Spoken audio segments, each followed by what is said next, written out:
জি, আমি ওদিনকার দুপুরবেলা আইসা অফিসে আইসা বসে রইছি। পরে মালিকে বলতেছে যে অফিস ঝাড়ু দিয়া আমি বসে রইছি। মালিকে বলতেছে যে ওয়ার্কশপের ভিতরে যে কাজ করতে। পরে বলছি যে না আমি কাজ করব না। তখন আমার রাজু মিস্ত্রি আমার ঘাড়ে ধরে নিয়ে ওয়ার্কশপের ভিতরে নিয়েছে। পরে বলছে যে এতদিন তোর বেতন ধরে না, এখন তোর বেতন ধরছে, এখন তোর সব কাজ করতে হইব। পরে বলছি যে না আমার আব্বা আম্মা আমার এই কাজ দেয় নাই, আমি এই কাজ করব না। পরে আমার নাকি মুখে চড় থাপ্পড় মারে। পরে বলছি যে না আমার আব্বা আম্মা আমার এই কাজ দেয় নাই, আমি কাজ করব না। তখন জুম্মন মিস্ত্রি আমার পিঠে হাত দিয়ে বাড়ি মারে।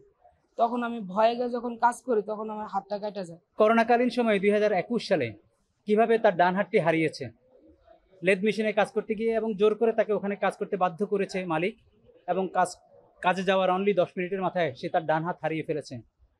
এই ডান হাতের চিকিৎসা করানোর জন্য তাকে আদালতের শরণাপন্ন হতে হয়েছে। এই ডান হাতের ক্ষতিপূরণের জন্য তাকে সুপ্রিম কোর্টে আসতে হয়েছে, এবং সুপ্রিম কোর্টে 5 বছর লিগ্যাল ব্যাটেল করেছে। ওই যার কারখানায় কাজ করেছে ইয়াকুব, সে তাকে আদালতের বারান্দায় 5 বছরের অধিক ঘুরিয়েছে। সুপ্রিম কোর্ট অ্যাপিলেট ডিভিশনের রায়ের পরেও সে রায় না মেনে 9-6 করে পালিয়ে বেরিয়েছে।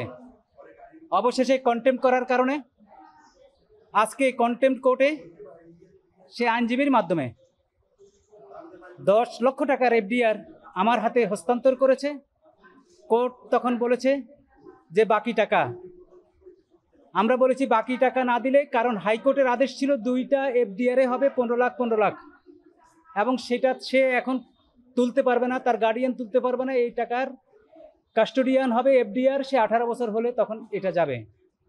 তখন কোর্ট বলেছে 13 তারিখে আবার আসতে, সশরীরে হাজির হতে। আমাকে কোর্ট বলেছে যে এই 10 লাখ টাকা আপনি আপাতত আপনি রাখেন, আমরা 13 তারিখে আমরা নেসেসারি আদেশ দিব, আমরা দেখব। অর্থাৎ একটা ছেলে হাত হারানোর বেদনা নিয়ে আজকে 5 বছর কোর্টে, সর্বোচ্চ আদালতের রায়ের পরেও এই রায় মানা হচ্ছে না। তো আমরা কোর্টকে কনভিন্স করেছি যে এটি চলতে দেওয়া যাবে না। পাশাপাশি আমরা এও বলতে চাই যে আপনাদের মাধ্যমে, যে নাইম আজকে সমস্ত এই বাধা অতিক্রম করে আজকে যে সে 10 লাখ টাকার এফডিআর এর জন্য 10 লাখ টাকা পেয়েছি, এটির জন্য আমরা কৃতজ্ঞতা প্রকাশ করি। আমরা এটির জন্য সংশ্লিষ্ট যারা যারা ছিলেন, ওর পক্ষে যারা যারা ছিলেন, তাদের প্রতি কৃতজ্ঞতা প্রকাশ করছি। আর আমি মনে করি এই 13 তারিখে আর 9-6 না করে তার বাকি 20 লক্ষ টাকা, এবং মাসে মাসে যে 7,000 টাকা দেওয়ার কথা যা ডিউ হয়েছে তা পরিশোধ করবেন, এবং মাসে মাসে 7,000 টাকা তার 18 বছর বয়স পর্যন্ত কোর্টের আদেশ মোতাবেক তাকে প্রদান করবেন।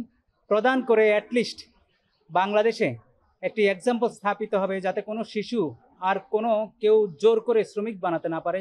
জোর করে কাজে নিয়োগ করে তার যাতে অঙ্গহানি না ঘটে, তার যাতে স্বাস্থ্যহানি না ঘটে, তার যাতে মানসিক বিকাশে ক্ষতিগ্রস্ত না হয়, অর্থাৎ শিশু শ্রম ভয়ঙ্কর কাজে যাতে আর নিয়োজিত না হয়, সেটি হবে এই রায়ের মাধ্যমে, রায়ের এক্সিকিউশনের মাধ্যমে, টাকা আদায়ের মাধ্যমে একটি লেসন সবার প্রতি। প্রথম তো 2021 সালে আমি শুরুতেই বলেছি যে ওকে জোর করে, 10 বছরের বাচ্চা জোর করে, তখন শ্রমিক যখন চলে গেছে কারখানা থেকে, ওনার জাহাজ ভাঙার কারখানা বৈরফে মালিক ইয়াকুবের, তাকে জোর করে হাতুড়ি পিটা করে লেদ মেশিনে কাজ করতে দিল।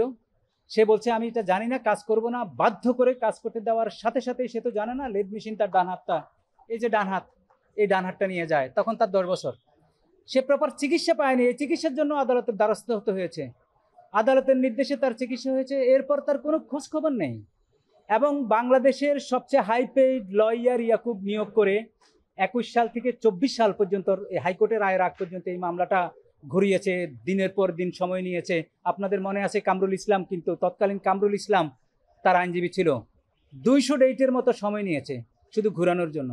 এরপরে 2024-এর জানুয়ারিতে যখন রায় হয়, কম্প্রোমাইজ রায়, ইয়াকুবের আইনজীবী বলেছে আমরা টাকাটা দিব, কিস্তি করে দেন। কোর্ট কিস্তি করে দিয়েছে, সেটিও পরিপালন করেনি।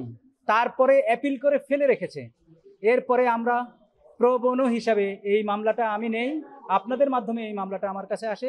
এরপরে আদালতকে মেনশন করে আদালতকে বোঝাতে সক্ষম হয়েছি এই অন্যায়, রুল অফ ল এর ভায়োলেশন, এবং একটা বাচ্চা ছেলে তার জীবন শঙ্কায়, তার ভবিষ্যৎ শঙ্কায় এটি যদি নিষ্পত্তি না হয়, তাহলে আমাদের দেশে ব্যাড এক্সাম্পল হবে, রুল অফ ল এর অবনতি হবে। আদালত কনভিন্সড হয়েছেন, আদালত তার অ্যাপিল ডিসমিস করেছে, হাইকোর্টের আদেশ টোটো ইন টোটো প্রতিপালনের নির্দেশ দিয়েছে।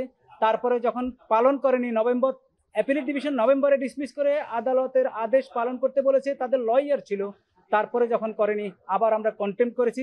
এই কন্টেম্পের ফলেই আজকে এসে একটা পার্ট পেমেন্ট 10 লক্ষ টাকার একটা পে অর্ডার আজকে আমার হাতে দিয়েছে। আমি নাইমের হাতে আপনাদের মাধ্যমে আপনাদের সম্মুখে হস্তান্তর করছি, আপনাদের মাধ্যমে হস্তান্তর করছি এই 10 লক্ষ টাকা।